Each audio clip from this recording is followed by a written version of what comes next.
మంత్రి గారు future city అంటున్నారు. నేను అడుగుతా ఉన్నా సూటిగా, 14,000 ఎకరాలు మేము సేకరించాం అధ్యక్ష. మరి మంత్రి గారు మాట్లాడుతూ 30,000 ఎకరాలు అన్నారు. మిగతా 16,000 ఎకరాలు ఎక్కడి నుంచి వస్తున్నాయి మంత్రి గారు? ఎక్కడి నుంచి 30,000 ఎకరాలని చెప్తా ఉన్నారు మీరు?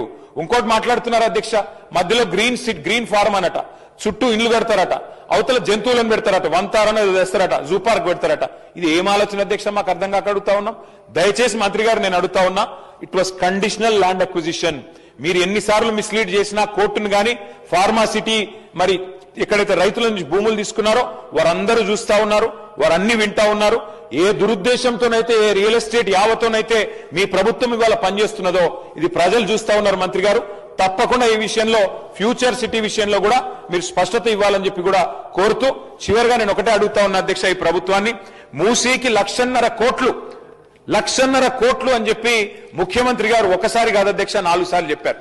కానీ ఇక్కడ మంత్రి గారు డిపిఆర్ పెట్టకుండా దాచిపెడుతున్నారంటేనే మంత్రి గారు కేవలం 3,297 ఎకరాల గురించి ప్రస్తావన చేయకుండా దాని విలువ ఈరోజు మార్కెట్ లో 50 కోట్లు ఉంటుంది. కనీసం 1,50,000 కోట్ల భూములను కొల్లగొట్టడానికే మూసీ ప్రాజెక్టు.